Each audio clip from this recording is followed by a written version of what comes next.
Right. Thank you so much for joining us on this Thursday evening. I know it's dark now at 5:30, which I don't love anymore. But hopefully this is not the worst way you can spend your evening. My name is Elise. I have with me Caitlin and Sydney, and they'll introduce themselves a little bit more down the line of this. We're going to spend the next hour introducing inclusive higher ed for middle schoolers. So this is going to be a little bit more abbreviated than some of my typical presentations and things, just because what you need to know in sixth, seventh, or eighth grade is a little bit different than everything you're ready for in like 11th grade, for example. So this is going to be a bit abbreviated, but hopefully a lot of this will be Q&A, so you're always welcome to ask anything that I didn't specifically dive into, as well as time for Caitlin and Sydney to talk about their college experiences as well. So with that, we're going to start with just some intro questions. I want to know who's in the room and what you hope to get out of this next hour. We're going to do, that got cut off, a basic overview of inclusive higher education. Then we're going to meet Sydney and Caitlin a little bit more formally and officially. We'll jump into our Q&A. And then if we have time remaining, I'll chat about some skills that middle schoolers can work on to prepare them for college in the next few years. So with that, I just want to know from those of you who are on the call, and you can either type it in the chat or unmute, that's up to you. I want to know, why are you here tonight? Do you have any specific questions or hopes or anything you want to get out of this? What comes to mind when you think about college? And that could be generally, or that could be college for a student with a disability. And then if we have any students on the line, I want to know what you want your future to look like. And that could be anything from a job to where you want to live to anything at all. Is anyone comfortable sharing? Either, again, in the chat or you can unmute. I'll unmute. Thank you. So I'm Rachel Smith. I work for Mesa County Valley School Districts in Grand Junction. Awesome. So why I'm here tonight is I've taught middle school for many years, but then I moved to high school and now I'm going back to middle school.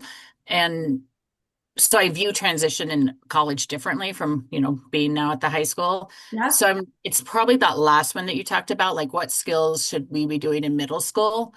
Um, that's probably what that want to hear most. awesome. As I think I know what they are between at high school, but just, am I really keen into those middle school skills? Yeah, Um, what comes to mind when you think about college that, I mean, I do believe that it's for everybody. It's just you have to get creative sometimes. absolutely. Awesome. Thank you so much for starting, Rachel. Danielle, would you like to share?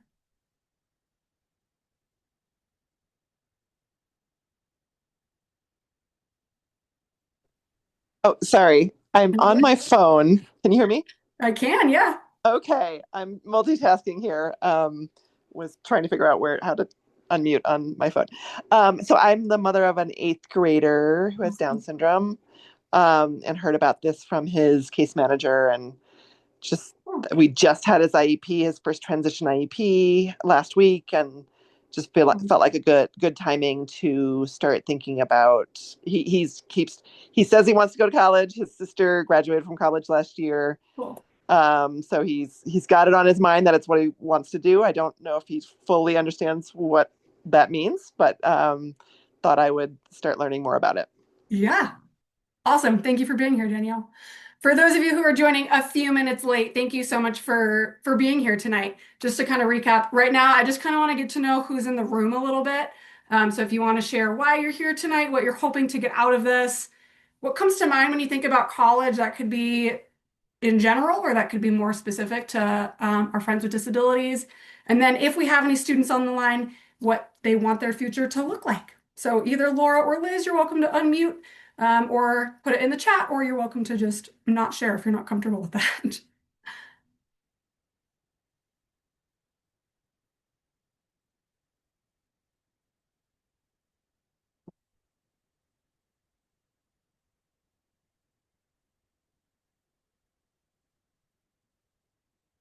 All right, for time's sake, we're going to keep rolling. Again, if you want to introduce yourself in the chat, that would be excellent. Okay, so I am going to start. Hold on, there we go. There's kind of three general, not really. There's a continuum of support that's offered to students with disability in college. I'm going to present it as kind of three distinct options. they're not as distinct as I'm putting them on here. It really is more of a continuum. But this is just to kind of make it really easy. So again, this is an overview. I'm not going to dive too much into any of these. In general, when we think about disability services in college, if you went to college yourself, you may know that there is a disability office, or sometimes it's called an accessibility office, on every college campus across the country. That is legally required. That is an office that serves students who require accommodations. So those are traditional degree-seeking students, but maybe they need something like extended time on assignments, or they need a quiet room to take a test, or that kind of thing. And so that is what that traditional office does. It's free. It provides very basic accommodation services for students who are earning a degree.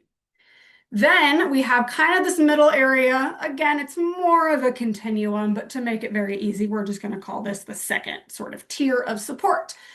So these, again, are for students who are on the typical college degree path. They still need those kind of basic accommodations like the extended time and maybe it's an ADA accessible dorm, or it could be really anything that's accommodation focused.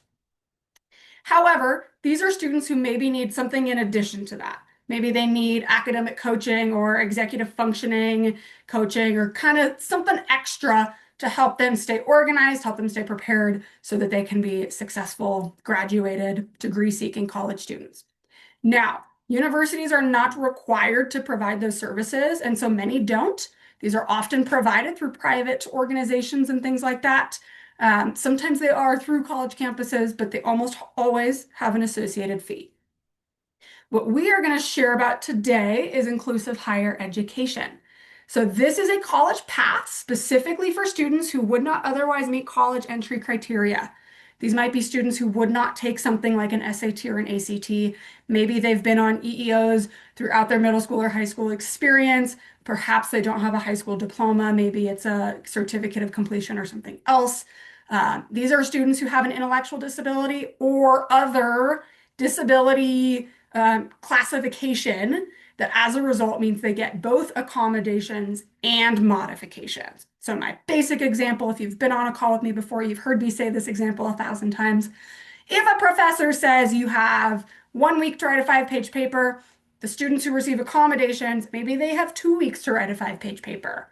As where the students who get modifications, maybe they're not writing a 5-page paper at all. Maybe it's a 1-page paper, or it's a 5-slide PowerPoint where they can do lots of like images and things to supplement their learning. Or maybe they're recording a video of themselves talking about all their understanding and submitting the video, right? So the depth and the breadth of the assignments change to meet a student's skills and abilities. And as a result, students walk out of college with not a degree, but a certificate credential called a comprehensive higher education certificate. That is a very weighty, it is a very meaningful piece of paper, right? It's not just something that you get because you showed up. It's not a participation trophy in any way. Students have to meet their grade requirements and their graduation requirements and all kinds of things where students are still held to incredibly high standards, but they get modifications so that they understand what's going on in the college class. Now, that is not required at universities in any sense. Only 360 universities of the more than 1,000 across the country offer those types of services. So I'll talk about what those are in Colorado, but just know fees always apply. They really range from, it could be like $1,500 a semester to it could be like $20,000 a semester. That's a really campus by campus kind of decision, how much they're going to charge. Just know that in general, it really kind of sticks with what is typically true about college. So typically, you're going to pay the least for a community college and the most for a 4-year private school, and that kind of follows the same model for all of the sort of payments across the board for inclusive higher ed as well. Okay, so when we talk about inclusive higher ed, we talk about supporting students in 4 pillars. Yes, I will put words on the screen in just a second. I just don't want it to be too overwhelming. But you'll see there's 4 yellow circles here. They're all kind of connected by that bigger dark circle on the outside. And so what that means is when students get support in these 4 areas, which we call the 4 pillars of support, students are getting an equal amount of support in every area as a whole. It's all individualized. So some students might need more or less support in one area or another.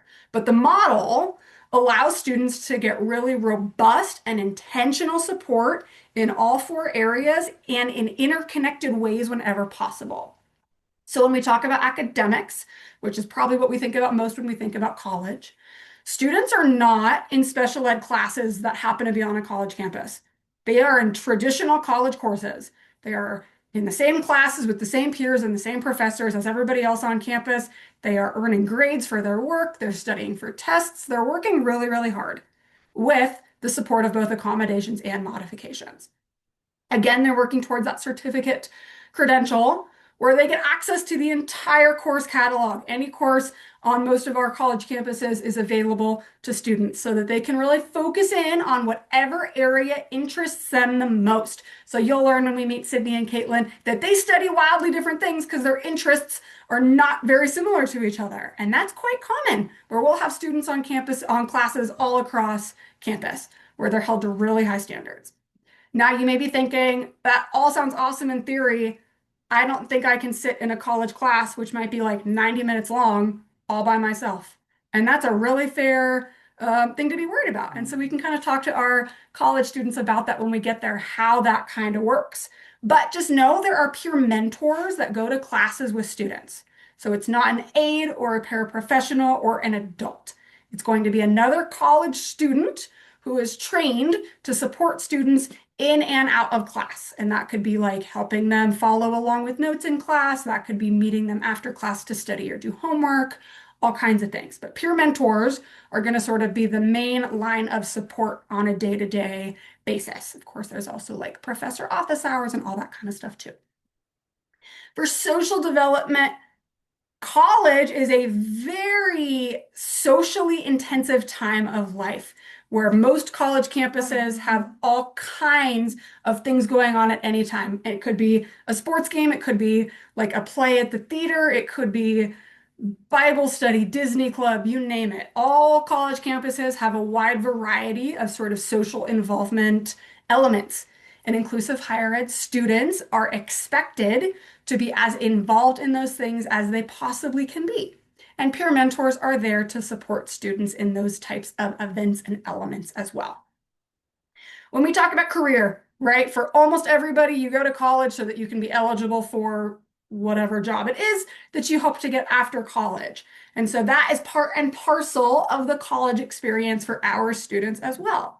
So they have a job coach on every campus who helps them get jobs and internships all along the way, helps them write resumes and practice interviewing and all kinds of different things so that by the time they graduate, they've already been employed, they've already had a job and really worked on both soft and hard skills so that they're better set up for employment upon graduation.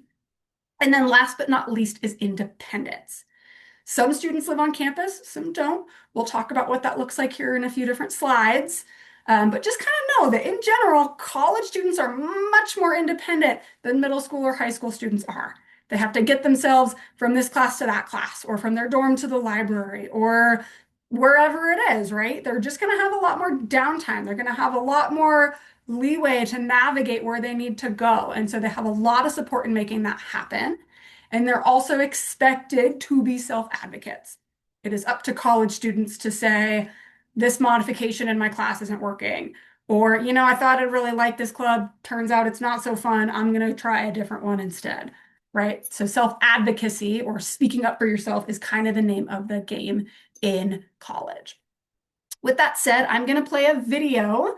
It's about 5 minutes long, so just know, and it also takes like maybe 4 or 5 seconds for the sound to kick in. So if it doesn't work immediately, that's okay. If you don't hear sound after the first few seconds, let me know and I can fix that.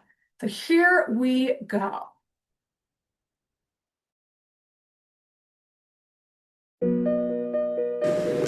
I wanted to go to college because I really love being on my own, being able to do the things that really makes me proud and very awesome because I'm awesome. We are very proud of the fact that he graduated. He gained a lot of self-confidence. IN's mission is really to continue working until every college in Colorado has accepted students with intellectual disabilities, has created pathways for them, and has really created a community of inclusiveness that includes everybody. And our intention is to not stop until that mission is completed. I learned about myself going to college is realizing I can do stuff that I don't think I'm doing. Now it's like she has a certificate and she can show that she can really do more than that. Being included in college made a difference because they didn't exclude me from anything. They included me in all the group activities.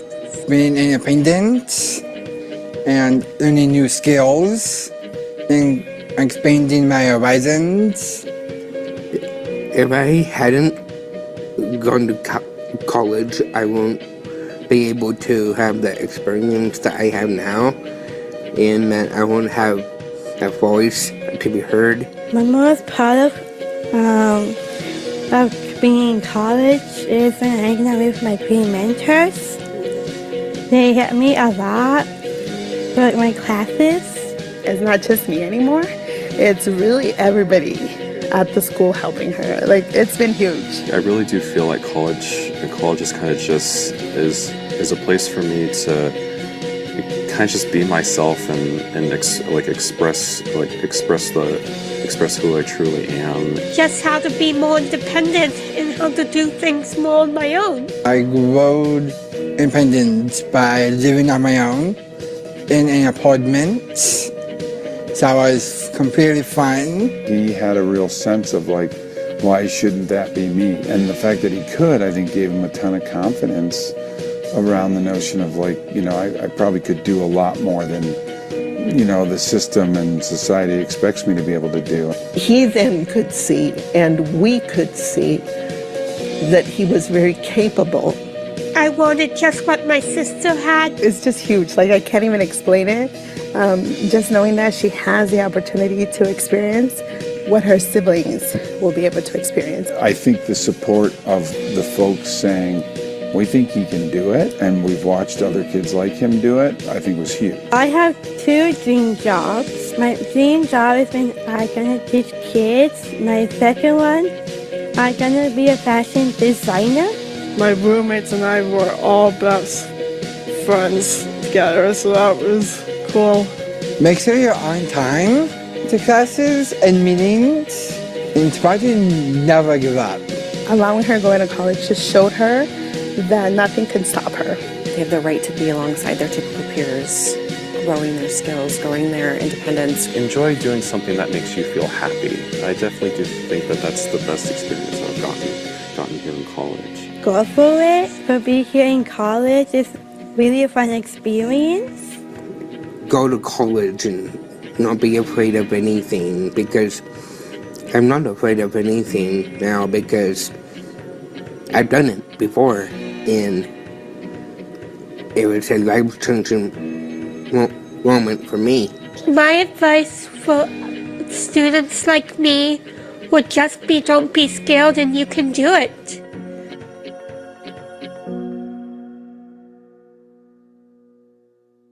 All right. I know we're going to also hear from Caitlin and Sydney, but that's only two experiences. I wanted to make sure we had as many voices as possible in this. So that video is just to give you a few other sort of tidbits of experience there. So in Colorado, we have 8 schools that will serve students who require inclusive higher education to be successful. So we have Caitlin here from the University of Colorado, Colorado Springs, so she can talk more about this program. But they have the Office of Inclusive Services.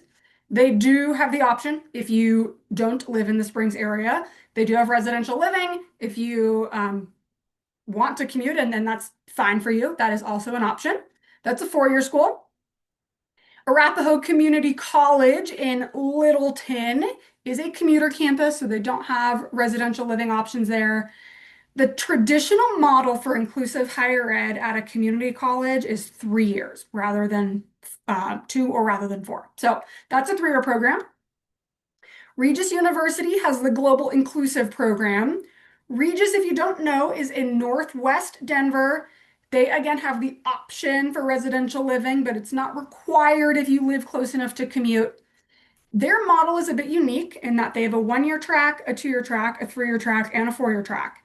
Their first 2 years are really liberal arts focused. And so what that means is students take a wide variety of courses in things like philosophy and math and religion and all kinds of different things so that they can be exposed to as many different topics and concepts as possible.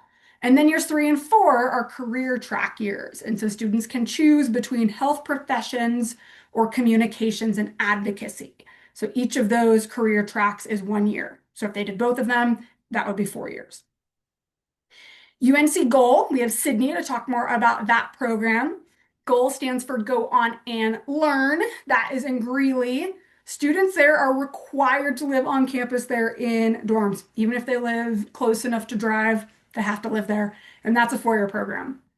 Now, all 4 of these schools have the federal designation called a CTP, and that's just a really fancy way of saying the federal government will help you pay for college in 2 ways, in grants or in work study.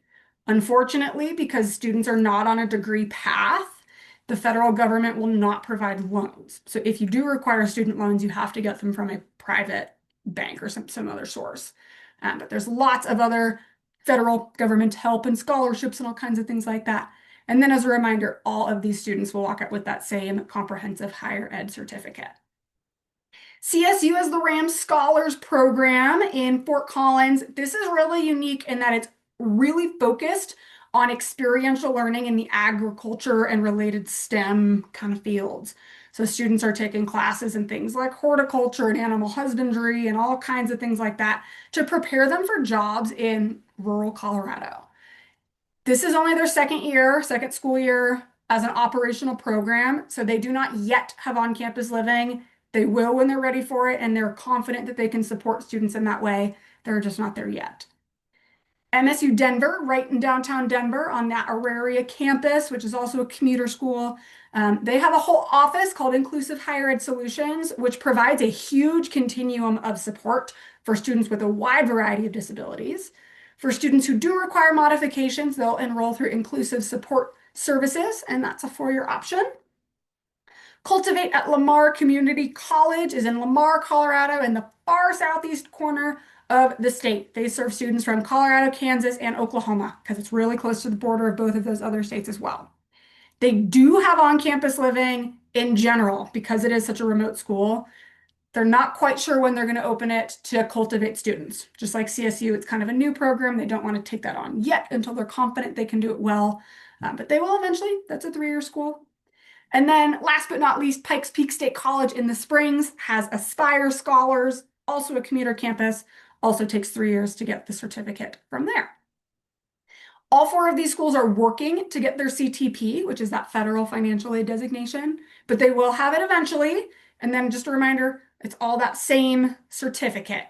The cool thing about all 8 schools offering the same certificate is that a student can start at one and then transfer to another. So maybe they live in Colorado Springs and they want to start at Aspire Scholars, they can do that. And then they're ready to live on campus, they could transfer to UCCS and all their credits and classes will go with them because they're transferring from like program to like program. So that's something to keep in mind too.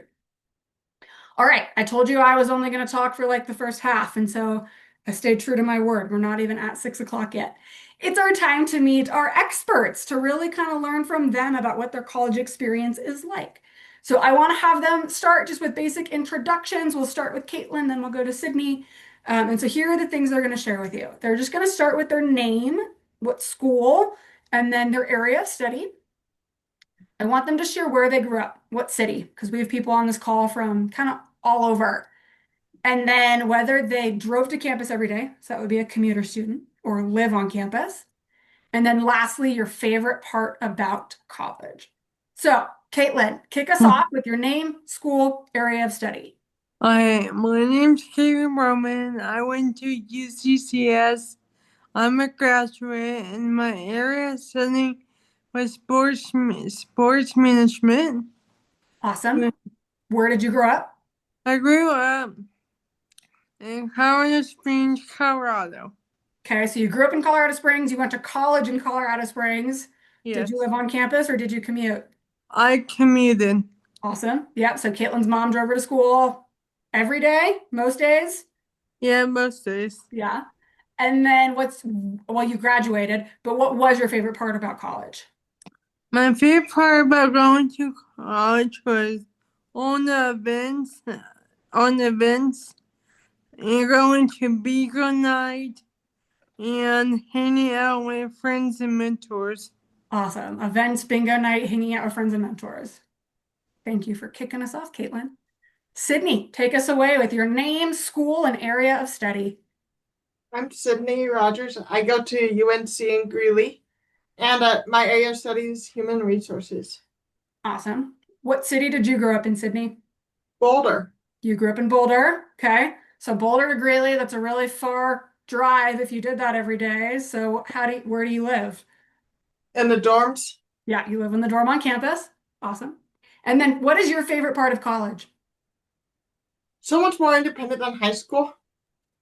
Do you want to share a little bit more about how or in what ways? You aren't being you get to choose if you want to go to class, and you can also choose what you want to do on or off campus. Yeah, love that. So you got a lot more choice. Great. Yeah. That's a great answer, Sydney. All right, so now that they've kind of just shared like 1% about themselves. So I purposely chose Caitlin and Sydney to be on this call for two reasons. One, they can speak to two different schools. Two, we have a commuter student and then a student on campus. So they have those two different experiences. And then three, they studied vastly different things. So as a reminder, we have sports management and then human resources, right? So I wanted to choose students who were pretty distinct from each other, but also who are really clear communicators. I run a mentorship program every semester for students who are juniors or older. And both Sydney and Caitlin have done that multiple times. And they're always just really awesome at having these kinds of conversations. So that's kind of why they're here. And they're both really good at answering questions on their toes. With that said, you can ask anything you want. You can use the chat to do that. You can use your raise hand button that Zoom has. This is a small enough group too that you can just unmute and we can kind of go in order and no questions are off the table. You can ask a question specifically if you have a specific question about UNC or UCCS or about their areas of study, or maybe something they said kind of intrigued you. You can call on a specific student you want to share, or they'll both answer questions that are relevant. So thank you for kicking us off, Rachel. I'm actually going to stop sharing my screen just so that we can see their faces a little bigger. Both Caitlin and Sydney, this question really does apply to both of you. So who wants to start? I don't really care. There you go. Caitlin, you unmuted. Tell us how your mentors supported you. Okay, so at UCCS, we have mentors that support us. They help us do homework and turn in assignments, and they also go to social events with us. Awesome. Anything else about mentors, Caitlin? They're just really helpful and great. Awesome. That's enough said. They're helpful. Sydney, how do mentors support you? By helping me with my homework, and also making sure that that they can help me talk to my professors if I need help. Mm-hmm. Now, I want to kind of add something on to Rachel's question, even though she didn't ask it. I'm going to ask it. Okay. Sydney, because you live in the dorms, what if you need you or any of your peers need help in the dorms? Who is there to provide that kind of help? So as of this year, we have goal staff, and they stay until 8 p.m. every night. Mm-hmm. They can help you if you need anything, and they can also call their bosses. And who else? Who are the students who kind of help you on campus if you need it in the dorm? Peer mentors. Yeah. So how do peer mentors help you in your dorm? For example, on Thursday nights, we go do cooking every Thursday, and they take us to a grocery store, and then we cook with them. Mm-hmm. And then you also have RAs, don't you? Yeah. What do RAs do to help you? It's community assistant this year. Okay, so sorry, it's a CA. I didn't know the jargon changed. How do your CAs help you?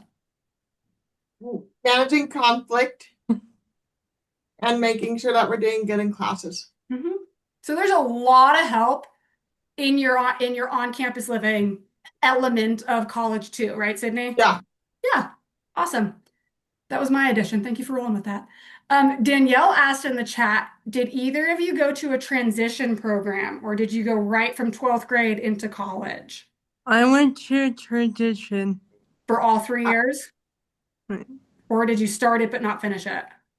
No, I finished You it. finished it? Okay. Sydney, how about you? I did transition for 2 years. You did transition for 2 years and then you went to college? Yeah. Yeah. And then Yeah, I didn't want to start college fall of it when COVID started. you know what? That's really fair. I appreciate that perspective. Yeah, I should have added that. Both of you were in college during, or I guess you were not, Sydney, because you were smart and skipped it. But Caitlin, you were in college during COVID, weren't you? Yeah, Yeah, so you had to do the whole online thing, right? it was not fun. I appreciate the honesty. Yeah, I was a teacher during that time, and it wasn't fun on the other side of the camera either. I'd rather be in person than on Zoom. Yeah, well, yeah, me too.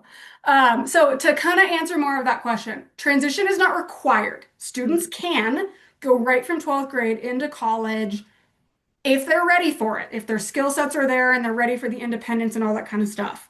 Some students are not, some students are. So there's no requirement either way. Transition does not bar you from going to college. It also is not a requirement. It's really student by student based. And so when you get to the end of 12th grade, if you're still not sure, my recommendation is I would try transition even for a year for a few reasons. One, it's not a bad thing to have extra skills. And two, it's the free option.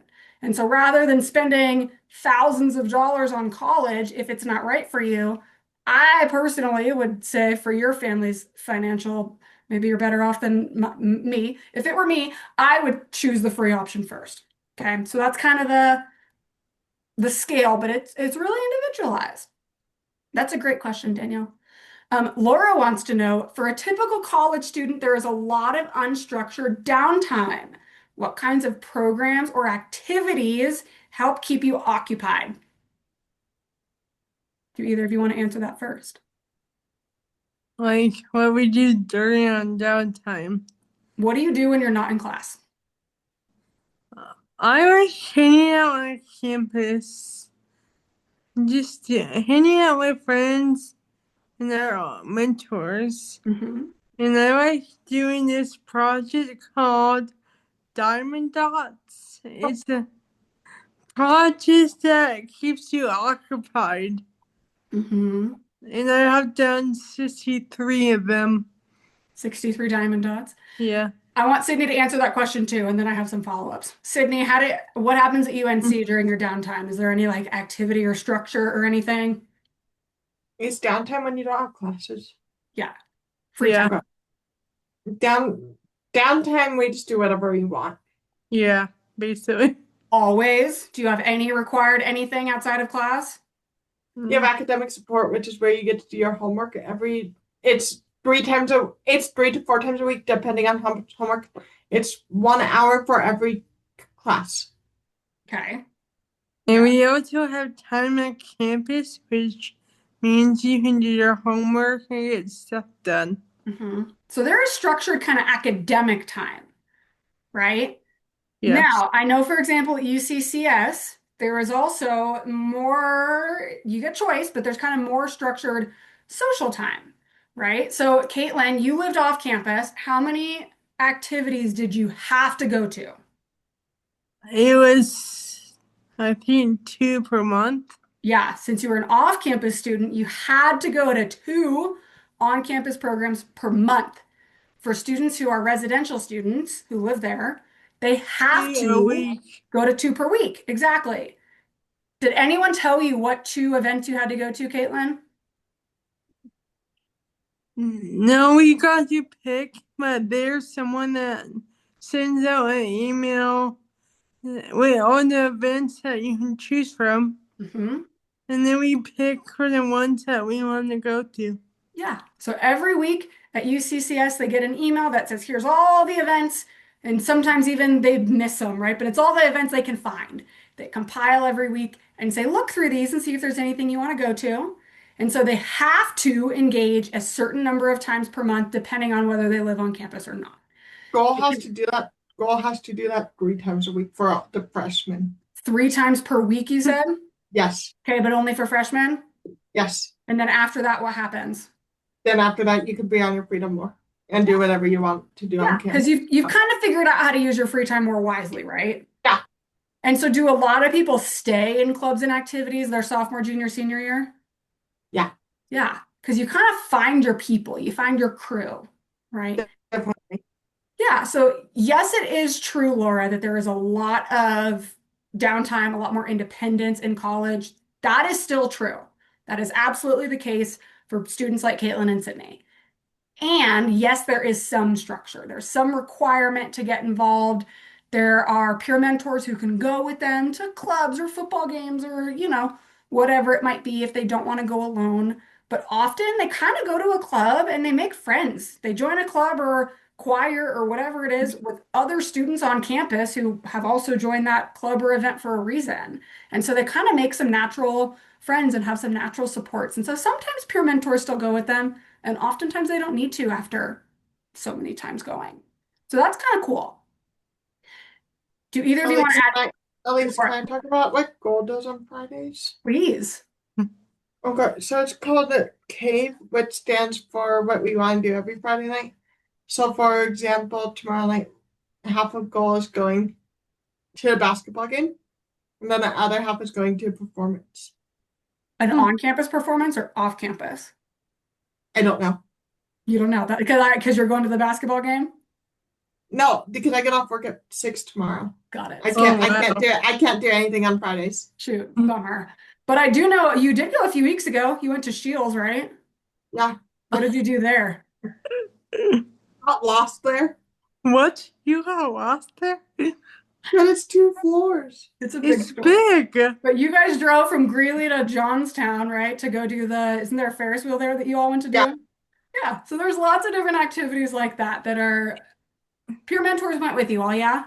You went to Johnstown? Yes, it's only 20 minutes away from Greeley. Did you go to Buc-ee's when you were there? No. Important question. There's a Buc-ee's there. Caitlin, I've actually never been to a Buc-ee's before. Oh, it's big. It's giant, massive. Big gas station. It's a gas station, yeah. Do either of you want to add anything about the kind of social experience before we jump to the next question? What do you mean by social experience? Just like what do you do in your free time? Is there anything else you want to add about that? I'm on a climbing club and I compete every weekend. In a coloring club? Climbing? Rock climbing? Climbing. I was going to say, I didn't know there was coloring competitions. But yeah, climbing club. Yeah, lots of different options. And different campuses offer wildly different things too. So that might be something you want to consider as you're figuring out which campus is best, is where has not only the classes you want to take, but also kind of the social elements that you might be interested in. Okay, Caitlin, there's a question in the chat just for you. Do you have a job, Caitlin? You try to name it like Harry. Well, first is a yes or no question. Do you have a job? Yes. Okay. What do you do? Start with your first one. So I work for the Switchbacks, which is a soccer team in Colorado Springs. And what do you do for the Switchbacks? I scan tickets, I hand out promos to fans, and being the usher. Awesome. Now, they don't have games every single day, so how else do you spend your time? What else do you do for work? I work at UCCS. I help. I help co-teach with Jimmy Harmon, which is someone at UCCS. One of the staff members. Yeah. Yep. And then what else do you do? And then I do N, which is with Elise. Look at her shirt. Look at my shirt. And what do we do? We have mentor program. Yeah. So when your students are in high school, for juniors, seniors, and then students in transition, I have an online, it's on Zoom, 6-week mentorship program. Like I said, both Caitlin and Sydney have been mentors for that a few times. So Caitlin joins me for that most semesters. And then Sydney, you also work. You're still in college, but you work. What do you do? I work at the Longmont Human Resources Office Doing what? as an intern. But what are your job tasks? Mostly mostly making a spreadsheet of all like the different volunteer coordinators. Cool. So that's been going on since August. That's how long this task has taken. Oh wow. One task has taken you 3 months. I think I'm gonna finish it tomorrow though. It's a big task. So that's one part of the college experience. When I talked about the pillars, the career piece, all students will have on-campus or off-campus job experiences before they graduate, sometimes both. And that can range from like working in the library shelving books to working in the dining hall to Caitlin started her job at the Switchbacks while she was in college to when I was in college, I worked at the rec center also. Yeah. So you like scanned student IDs at the rec center. Yeah. And so those jobs sometimes are in students' areas of interest, and sometimes they have nothing to do with their area of interest. But it's really important for students to just get job experience, to practice things like showing up on time and telling your boss that you're sick and you can't show up today, and practicing customer service skills, right? So there's a lot of soft skills, which are skills that can apply to any job. That's really important for students to learn. So all of that is part of a student's job experience too. So that was another great question, Laura. Are there any other questions that anyone wants to ask? I do. Yeah. So you listed the 8 schools that we have currently in Colorado. Are there more schools like thinking about coming on board with this, or in the process? Great question. Just like you've named all of them, but they're all on the Denver area. Yes, there's are. nothing on my side of the mountain. There's nothing on the western side. Yeah, there's a big hole. So you kind of asked, I know what you were really asking, but you sort of inadvertently asked another question. The question you inadvertently asked is where else offers inclusive higher ed? And there are 360 plus schools across the nation. So every state has at least one option. I can put a link in the chat with a whole, schools have to self-select to be added to this national list. So even some in Colorado aren't on there just because they haven't filled out the form to do that. But it's the 360-ish that we know of, and I can put that link in the chat. The question you really asked is who else is coming on board? The answer to that question is the state authorized funding in 2022 to expand to more schools. That's where we got CSU, MSU, Lamar, and Pikes Peak. All 4 of those were part of that state funding. That was a 5-year grant, so there was enough money for additional schools to kind of come on board. And then this year, the state had to cut $1 billion from its budget, which included all of the rest of the grant that was authorized for that. So there's now no more money for that to happen right now. We know the economy is a cycle, so it'll come back. I just don't know when. And so it's possible that schools are looking into some sort of like private funding or grants or something else to make it happen in the short term, but my guess is probably not. And it's probably farther out than I would have told you even like 6 months ago. 6 months ago, I would have said, yes, we're really working hard on the Western Slope. And we actually were very, very close. And then the rug was kind of pulled out from under us. So that's the unfortunate but truthful answer. And you'll know when I know, I guess, it's the update to that. Because we're just in a little bit of uncertain times right now, which is a bummer. But that's where we are. Great question, though. Any other questions before we talk about some of the skills that you might want to be working on with students? These have all been great questions. All right, I'm going to start sharing my screen again. That'll give you about 10 seconds or whatever it may be to get something else in the chat or unmute. And then we will keep rolling. All right, so when we talk about skills to prepare for college, there is a lot. There's a lot you can do. There's a lot to know. There's a lot of places to start. So when you get these slides tomorrow, just know that when you click this little photo here on the right, it'll download a PDF. So don't worry about like memorizing all of these or anything like that. What you will see on this PDF when it downloads is you'll see that these skills are divided into early childhood, elementary school, middle school, and high school. Just know that all the skills are additive. So right now, all I've done is I've taken this middle school section and I've copied and pasted the skills onto these next few slides.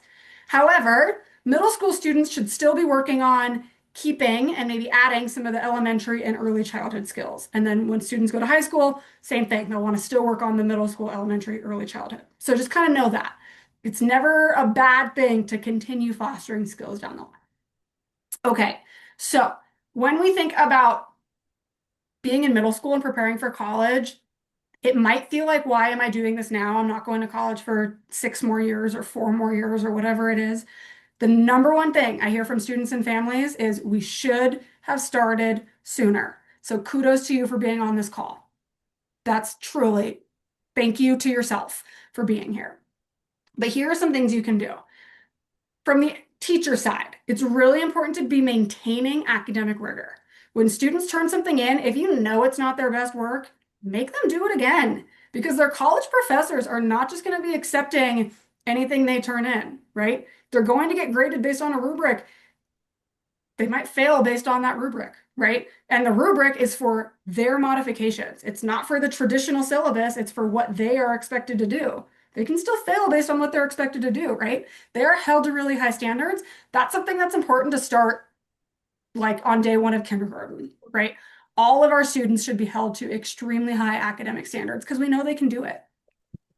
Both at home and at school, it's really important to begin discussing students' interests and goals, not only so that they can begin talking about what they're interested in, right? And that's a big piece for self-advocacy, is just saying like, I like this, I don't like that. That's a really basic way to begin practicing self-advocacy, but also so that when they're ready to go to college, they don't walk on their campus going like, I don't know what I want to do. I've never thought about it. No one's ever asked me. No one's exposed me to anything.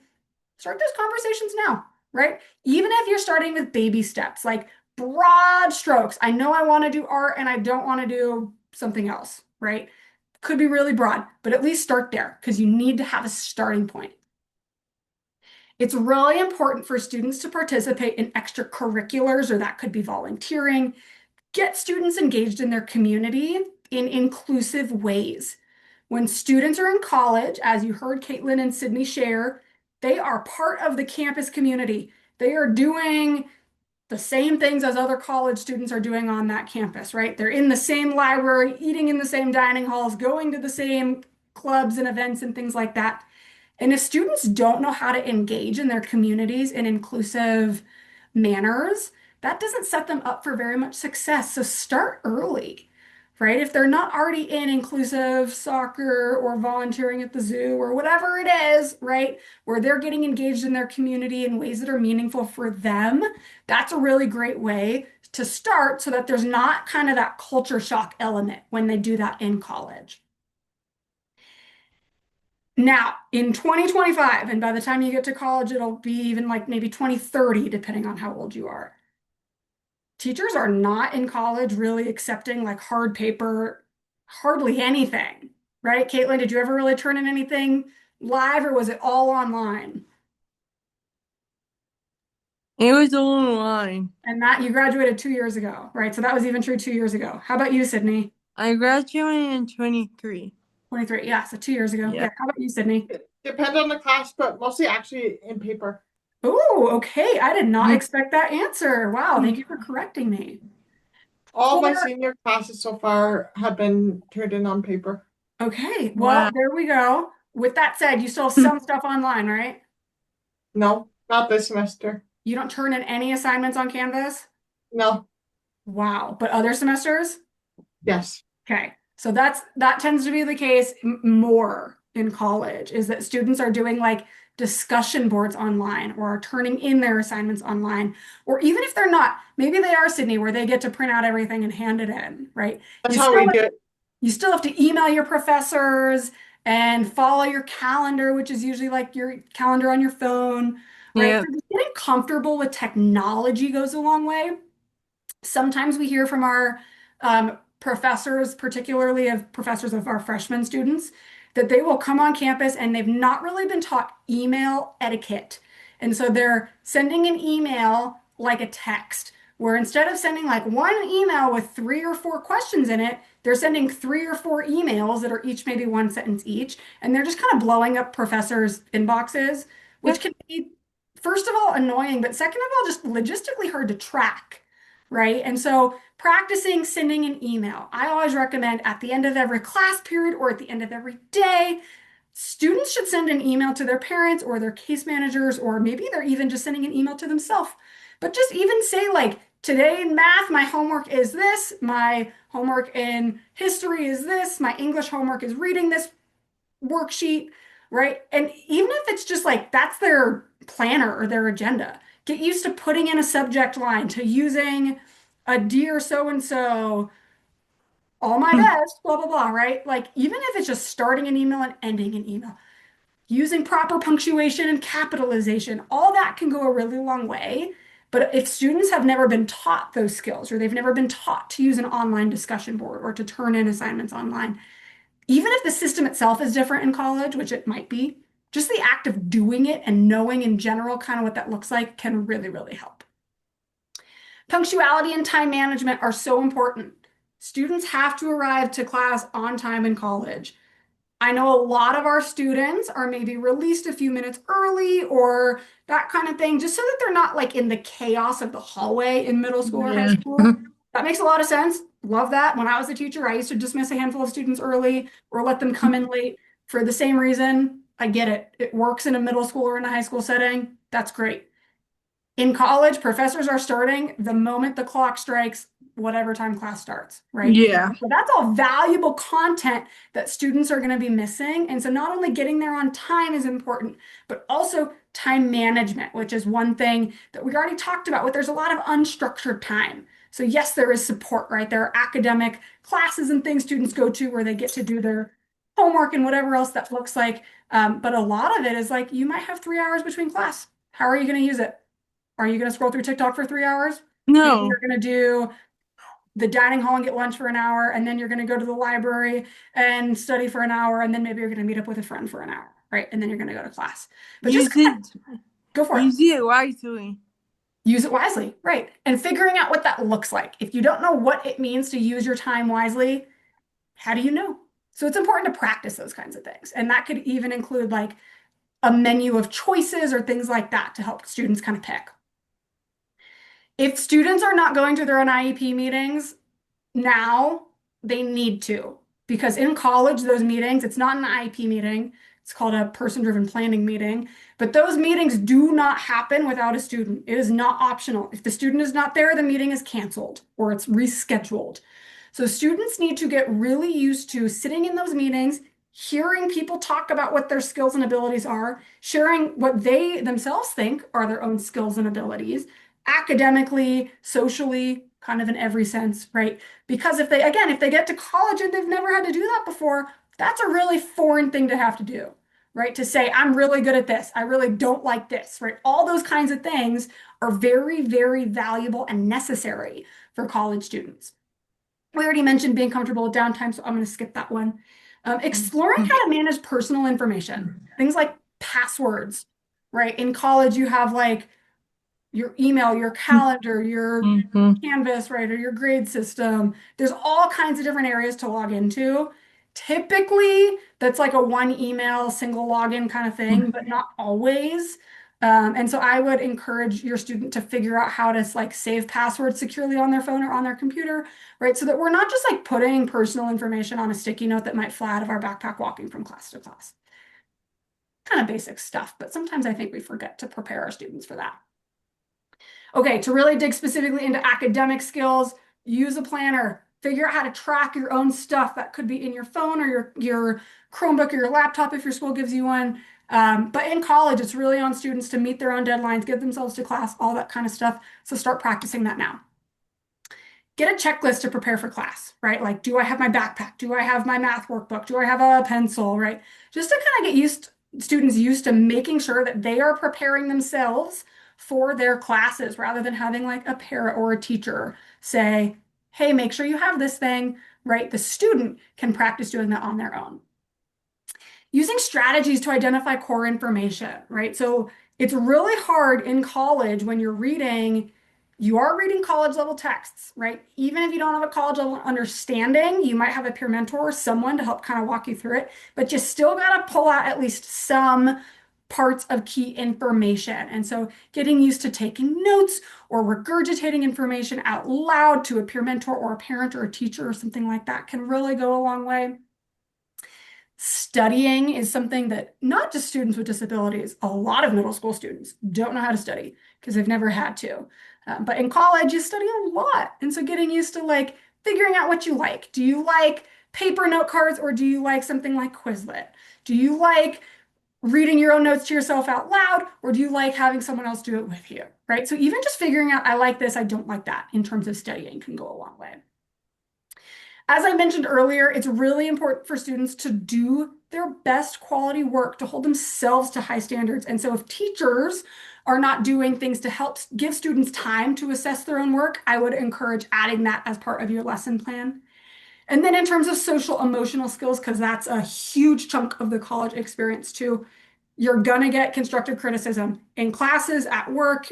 Your roommate's gonna tell you that they don't like it when you don't clean the bathroom, whatever it is, right? So practicing hearing constructive criticism and doing something about it. Listening to feedback and also giving feedback for kind of the same reasons. A lot of our students might not be inclusively working in group projects in the classroom, which has an academic effect, but it also does have a social emotional effect. If we don't know how to work in a group, then how do we know how to work in a group, right? A lot of these skills we just learn through doing. If you're not already getting tutoring, coaching, counseling, whatever it is, right, some kind of additional support, all of that's going to be sort of part and parcel of the college experience. So again, get used to that. And then communication, sharing like, I'm really uncomfortable, I need a break. Impulse control, right? I'm bored right now, I want to pick up my phone, but instead I'm gonna something else, right? All of those things can go a really long way. And then again, as a reminder, well, now I'm gonna have to go through all these. I have this PDF on the right side. So there's a lot of other skills on there for different kind of age levels too, depending on where you are. And I encourage you to kind of look through that and then reach out as you need. Now, I know we're already 1 minute over, so I'm just gonna put up this slide. If you're not already on my newsletter list, I encourage you to do it. I send resources and updates every single month. So you can scan that or click this link when I send this out tomorrow.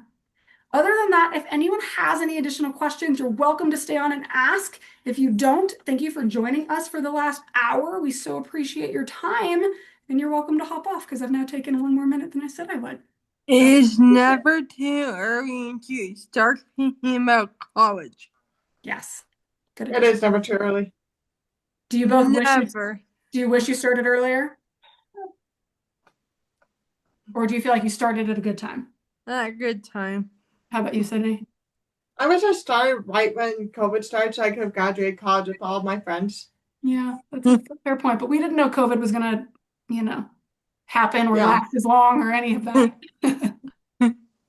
Elise, I have a question. Yeah. Can you send me and Caitlin the newsletter every month or no? I can send it to you. Caitlin can speak for herself. Okay. Do you want it, Caitlin? I'm good. Okay, there we go. Awesome. If you have questions, you're welcome to hang out. Otherwise, thank you for joining us. We so appreciate it. All right.